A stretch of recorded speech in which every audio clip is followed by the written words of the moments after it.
If you're thinking about buying a used truck right now, stop. Before you hand over your money, watch this video, because today we're going over 6 trucks that mechanics across America are seeing more and more in their shops. Not because of bad luck, not because of poor maintenance, but because of deep, built-in problems that the manufacturers never fully fixed.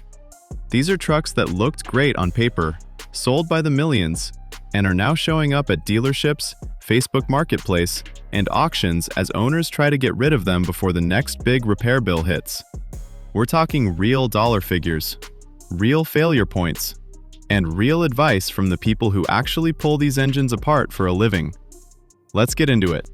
Truck number 1, Ram 1500 Classic, 2019 to 2021. The Ram 1500 Classic sounds like a solid buy. Lower price than the newer generation, familiar styling, and a V8 under the hood. A lot of buyers see it as a deal. Mechanics see it differently. The 8-speed automatic transmission in these trucks has been a consistent problem since day one. We're not talking about occasional slipping or a rough shift here and there. We're talking about complete transmission failure, sometimes as early as 60,000 miles. When that happens, you're looking at $3,000 to $5,000 just to get back on the road. And that's not the only issue. The e-torque mild hybrid system, which was supposed to add efficiency, has proven to be expensive to diagnose and even more expensive to repair when it fails. Add in the electrical gremlins that plague the infotainment system, and, in northern states, serious frame rust that starts eating through the undercarriage earlier than it should. The market knows it too. Prices on these trucks have dropped, but that lower sticker price gets eaten up fast once the problems start stacking up. Truck number 2. Ford F-150 EcoBoost 3.5 liters, 2017 to 2020. America's best-selling truck. And for good reason. The EcoBoost 3.5 delivers strong power and decent fuel economy in a package that millions of people trust. But trust doesn't make a timing chain last forever. On this generation of the EcoBoost, timing chain stretch is one of the most commonly reported failures, typically hitting between 70,000 and 100,000 miles. By the time you hear the rattle, the damage is usually already done. Repair costs run anywhere from $2,500 to $4,000, and that's if the chain hasn't already taken out surrounding components. There's also the carbon buildup issue. Because of the direct injection system, carbon deposits collect on the intake valves over time. It doesn't happen overnight, but it progressively kills performance and eventually requires a walnut blasting service that most people never budgeted for. Turbo failures are showing up more in trucks that have been used for towing and hauling, which, let's be honest, is exactly what most people buy a truck for. The EcoBoost name carries a lot of appeal. The maintenance bill past 80,000 miles is a different story. Truck number 3, Chevrolet Silverado 1500, 2014 to 2018, 5.3-liter AFM engine. General Motors introduced active fuel management to improve fuel economy. The idea was simple.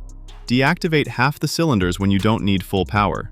Save gas, reduce emissions, make the truck more efficient. The execution was a disaster. The AFM system uses specialized lifters that, under real-world driving conditions, fail at a rate that GM engineers clearly didn't anticipate. We're talking about collapse, not wear, not gradual degradation, but sudden mechanical failure that sends metal debris through the engine. By the time the check engine light comes on, the damage is already done. Repair costs start at $4,000 and can climb to $8,000 or more. In some cases, a full engine replacement becomes the only real option. The oil consumption problem runs alongside it. These engines burn through oil between changes, not because of neglect, but because of the AFM system itself. Owners who aren't checking their dipstick regularly end up accelerating the damage without realizing it. Mechanics have been recommending AFM disablers for years. Most owners don't know they exist until it's too late. Truck number 4, GMC Sierra 2500 HD Duramax, 2011 to 2016. Heavy-duty diesel trucks are supposed to be bulletproof. That's the whole point. You pay more up front because you expect the truck to hold up under serious work. This generation of the Duramax has one weakness that undermines all of that. The CP4 high-pressure fuel injection pump, borrowed from European diesel applications, was not designed for the American fuel supply. US diesel has lower lubricity than European fuel, and over time, that difference destroys the pump from the inside out. When the CP4 fails, it doesn't just fail quietly. It sends metal fragments through the entire fuel system, injectors, lines, the fuel tank itself.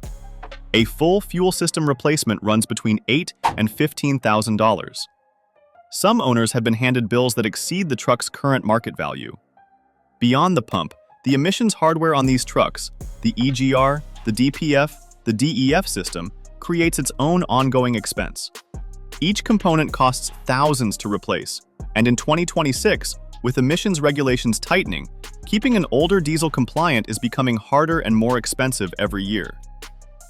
Truck number 5, Toyota Tundra, 2007 to 2013, 5.7-liter V8. Toyota's reputation is built on reliability, and for most of their lineup, that reputation is earned. But this generation of the Tundra has a problem serious enough that Toyota acknowledged it themselves. Frame rot. The rust issue on these trucks was so widespread that Toyota initiated a frame replacement recall program. Thousands of Tundras were repaired under that program, but the recall window has closed. If you're buying one of these trucks today and the frame hasn't been inspected, you're taking a risk that Toyota no longer covers. Corroded frames don't just fail inspections. In extreme cases, they compromise the structural integrity of the vehicle entirely. Some states have already classified certain examples as unroadworthy. The secondary air injection pump is another consistent failure point. Not catastrophic, but annoying and expensive. The cam tower oil leaks on the 5.7 are common enough that mechanics budget for them automatically, and brake booster failures have shown up in enough units to warrant serious attention before any purchase. People buy old Tundras because they trust the badge. That trust needs to come with a thorough pre-purchase inspection on this generation, not just faith in the name. Truck number 6, Ford Super Duty F250/F350 6.7-liter Power Stroke, 2020 to 2022. This is the one that surprises people the most. Not a truck from 10 years ago, not a bargain bin purchase. We're talking about a truck that sold for $60,000, $70,000, sometimes $80,000 brand new, and it's showing up on this list. The 6.7 Power Stroke is genuinely capable. It tows, it hauls, it performs. But the EGR cooler on this generation has a cracking problem that Ford is well aware of. When it fails, coolant enters the combustion system. That's not a minor fix. Depending on how long it goes undetected, it can escalate into an engine replacement scenario. The CP 4.2 fuel pump, an updated version of the same pump that caused problems on the previous generation, is still present. The fundamental design vulnerability hasn't been eliminated. In colder climates, the DEF system freezing has left owners stranded. The truck simply refuses to start when the system detects a fault. A $60,000 or $70,000 truck sitting in a parking lot, not starting because of a fluid that froze. There's no recall on the EGR cooler yet. Owners are managing these repairs out of pocket while still making payments on the truck. That combination, high purchase price, unexpected repair costs, no manufacturer relief, is exactly why more of these are appearing on the used market earlier than you'd expect. 6 trucks, 6 patterns, and none of them are coincidences. That doesn't mean every single example of these models will fall apart. There are well-maintained units out there that have held up fine. But when mechanics see the same failures on the same models year after year, that's not bad luck. That's a pattern worth taking seriously before you write a check. If you're buying used, get an independent pre-purchase inspection. Not from the seller's mechanic, from yours. Check the NHTSA database for complaints and recall history before you commit to anything. And factor potential repair costs into your budget from day one, not after the first breakdown. If this video saved you from a repair bill you weren't ready for, leave a comment below. Tell us which truck surprised you the most, or share your own experience with any of these models. We read everything. See you in the next one.